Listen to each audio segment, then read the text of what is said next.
nakakagulat na pangyayari mga kaibigan dahil may request si former President Duterte bago siya susuko sa ICC. At ano itong 7,000 ang nakadeploy para arestuhin si FPRRD sa March 11? Ang tanong, uuwi ba ang dating Pangulo o tatakbo patungong China? Halika, atin itong pag-usapan mga kaibigan.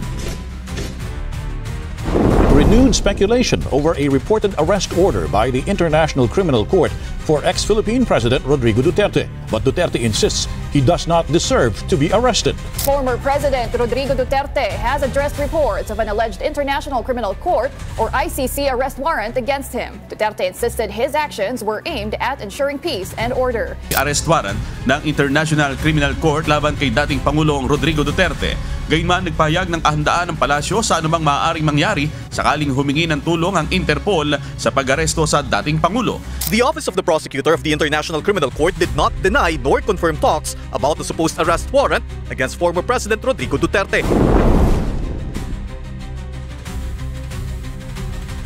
Hawak na niya ang mikropono sa harap ng libo-libong Pilipino sa Hong Kong. Ngumiti siya pero hindi natawa ang lahat. Alam ng mga naroroon ang bigat ng kanyang mga salita. Hulihin tayo o ikulong tayo. Isang biro o isang hudyat nang hindi maiwasang laban. Pero bago natin pag-usapan ang huling yugto ng kanyang kwento, balikan muna natin kung paano tayo nakarating dito. Ang balikbayan na hindi inaasahan. March 7, sa Hong Kong siya. March 9, may pasasalamat siyang ginanap. March 11, babalik na siya sa Pilipinas. Pero bakit? Kung may chismis na may arrest warrant mula sa ICC, bakit siya babalik sa bansa? Kung pwede naman siyang manatili sa ibang lugar kung saan hindi siya mahabol. Isa lang ang ibig sabihin nito. May plano siya. Pero ano ang plano? March 10, may balita. 7,000 na pulis ang i-deploy upang hulihin siya. 7,000, mas marami pa ito kaysa sa bilang ng mga sundalong hinabol si Kibuloy noong nakaraang taon. Mas marami pa ito kaysa sa mga pulis na pinadala sa pinakamalaking drug raid sa kasaysayan ng Pilipinas. 7,000 pulis para sa isang 79 na ayos na matandang lalaki. Ano ang kinatatakutan nila? Bago natin ipagpatuloy kaibigan, siya nga pala ang Great Controversy na isa sa mga pinaka-kontrobersyal na libro dahil tumutukoy ito sa mga propesiya sa libro ng Daniel at Revelation na nagaganap na sa panahon natin ngayon bago ang pagdating ng ating Panginoong Diyos ay pinamimigay na namin ng libre sa pamamagitan ng PDF. At ito ay nasa limited lamang na panahon kaya i-click mo sa description sa baba upang ma-avail mo kaibigan ang napaka-importanteng libro ito na magbubukas sa iyo sa mas maliwanag mong hinaharap. Purihin ang ating Panginoong Diyos at tayo magpatuloy. Kung may isang bagay na sigurado, ito ay ang hindi natitinag na tapang ng dating Pangulo. Habang nakangiti siya, sinabi niya na gusto niya ipatayo ang isang monumento katabi ni Jose Rizal. Pero kung si Rizal ay may hawak ng libro sa kanyang libro, ano naman ang kanyang hawak? At ito ang kanyang bigkas. E bakit tumahimik ba ang ating bayan kung sabay tawa at kumpas ng kanyang kamay na parang may hawak na baril? Sa puno ito, malinaw ang kanyang mensahe. Tila hindi siya takot, hindi siya natitinag, pero tatanggapin niya ba ang pag-aresto? O may isa pang plano na hindi pa natin alam? Ang tanong kaibigan, tatakbo ba siya o susuko? Ngayong March 11, bukas, babalik na siya. Hindi kaya siya tatakas? Pero anong mangyayari paglapag ng kanyang eroplano? May pipigil ba sa kanya? Mayayakap ba sa kanya bilang isang bayani? O may posas na maghihintay? Ang huling tanong, isang dating Pangulo, isang monumento, isang warrant, isang bansa na naghihintay ng kanyang susunod na hakbang. Ngayon, ikaw ang husga. Ano sa tingin mo ang mangyayari? Susuko ba siya? O may isa pang sorpresa na magpapayanig sa buong Pilipinas. Have mercy, O God.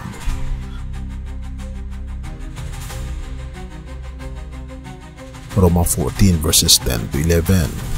Sapagat tayong lahat ay haharap sa hukuman ng Diyos, kaya't sinasabi sa kasulatan, buhay ako, sabi ng Panginoon. Luluhod sa akin ang bawat isa at kikilalanin ng lahat na ako ang Diyos. Ang mundo ay puno ng mga batas, hukuman at hustisyang pinapatupad ng tao. Ngunit sa huli, iisa lamang ang tunay na hukom, ang ating Panginoon Jesucristo. Marami ang nagtataka kung tatakbo o susuko si dating Pangulong Duterte, kung makakahanap siya ng paraan upang makaiwas o kung tunay bang may katarungan ang mundo. Ngunit ang tanong ay hindi lang tungkol sa kanya. Lahat tayo ay may kakaharapang araw ng paghatol sa harap ng ating Panginoon Diyos. Kahit anong gawin natin upang takasan ang hustisyang pantao, hindi natin matatakasan ang katarungan ng ating Panginoon Jesucristo. Maaring sa mata ng tao may lumalaban para sa tama at may lumalaban para sa mali. Pero sa mata ng ating Panginoon Diyos, lahat tayo ay makasalanan at nangangailangan ng kanyang awa. Sa pamagitan ng ating Panginoon Jesucristo, ano ang dapat natin gawin? Manalangin tayo, kaibigan, para sa mga pinuno. Kahit sino pa sila, ipinag-utos ng ating Panginoon Jesus na ipanalangin natin sila. Unang Timoteo 2 verses 1 and 2. Kilalanin na ang tunay na kalayaan ay wala sa kapangyarihan ng tao kundi sa biyaya lamang ng ating Panginoon Jesucristo. Hindi sa pagtakbo o sa pagsuko mahahanap ang kaligtasan, kundi sa pagsuko ng puso natin sa ating Panginoon Jesus. Huwag magtiwala sa tao, kundi sa ating Panginoon Diyos. Hindi ang gobyerno, hindi ang batas ng tao, kundi si Kristo lamang ang tunay na tagapagligtas. Sa huli, walang sinuman ang makakatakas sa paghuhukom ng ating Panginoon Diyos, maging isang pangulo man o isang pangkaraniwang mamamayan. Ngunit ang magandang balita, kaibigan, ay ang ating Panginoon Jesus ay hindi lang hukom, kundi tagapagligtas din. Kung tayo magsisisi at lalapit sa Kanya, matatagpuan natin hindi lamang ang hustisya, kundi ang tunay na kapayapaan. Higit sa mga balita, kaibigan, higit sa mga politika, handa ka bang humarap sa paghukom ng ating Panginoon Diyos? Ang ating Panginoon Jesus, ang tanging daan patungo sa tunay na kalayaan. 1:14 verse 6. Sinasabi ng ating Panginoon Jesus, ako ang daan, ang katotohanan at ang buhay. Walang makakapunta sa Ama kundi sa pamamagitan ko. Purihin ang ating Panginoon Diyos at tayo manalangin. Ama naming Diyos na makapangyarihan sa lahat, tunay nga po, Panginoon, na Ikaw ang aming hukom, ang aming tagapagligtas, at ang aming defense lawyer. Turuan niyo po kami, Panginoon, na sa pagharap po namin sa harapan po ninyo, ay masusumpungan po sa amin ang karakter ng aming Panginoon Jesucristo at makita po nawan namin at makita po nawan ninyo ang aming buhay sa likod ng aming Panginoon Jesucristo. Tulungan niyo po kami, Panginoon, at iligtas sa panahong iyan. At habang nandito kami ngayon, tulungan niyo po kami na makonsecrate ang aming mga puso para lamang sa aming Panginoon Jesucristo. Pinupuri po namin kayo at pinapasalamatan ng aming Panginoon Diyos dahil kayo po ang aming Diyos at ang aming tagapagligtas. At patnubayan po kami at patawarin po kami sa lahat ng aming pagkukulang at pagkakasala. At salamat sa aming Panginoon Jesucristo na siyang nabuyubay sa krus upang may pagkakataon kami, Panginoon, na makalaya sa kasalanan at masumpong ang banal sa harapan po ninyo dahil sa aming Panginoon Jesucristo. Salamat po sa pagdinig ng aming mga panalangin at patawarin po kami sa lahat ng aming pagkukulang at pagkakasala sa pagkatatamis sa hiling sa matamis na pangalan ng aming Panginoon Jesus. Amen.